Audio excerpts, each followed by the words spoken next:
Okay, perfect. Let's get started. Let me see if it's recording. It's recording.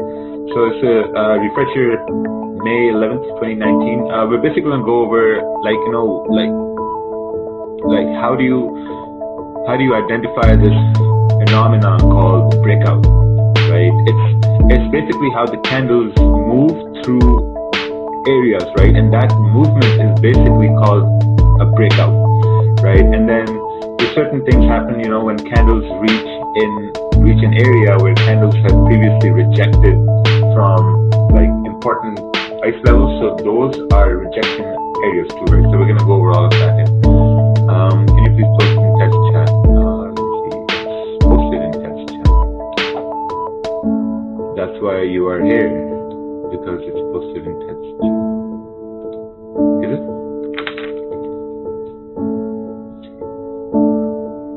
Yes. Okay, perfect. So that's number one. What's a breakout, right? A breakout happens when you look left.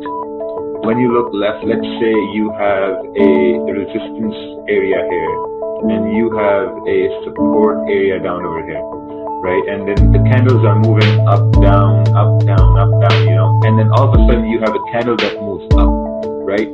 Now, when you look left, you see that the candles were rejecting this area, and now you have this candle moving up, right? So now this candle is doing something that these previous candles could not do, right? So now you think that, okay, you know what, this could be a breakout. So what happens is now there are probabilities, right?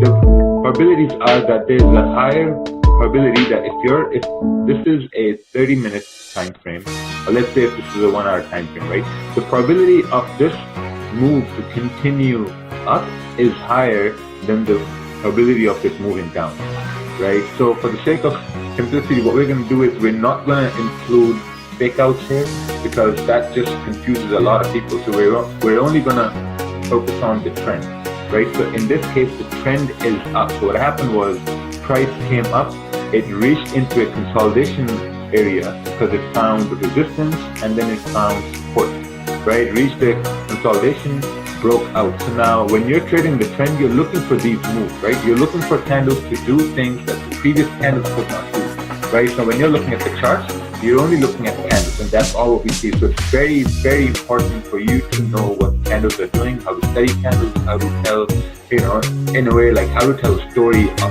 candles, right? So that's what a breakout is like. It's a continuation of trend, right? But before it happens, always remember, I'll repeat it again, there's going to be an area of consolidation, which what they call is that price is going to create a box.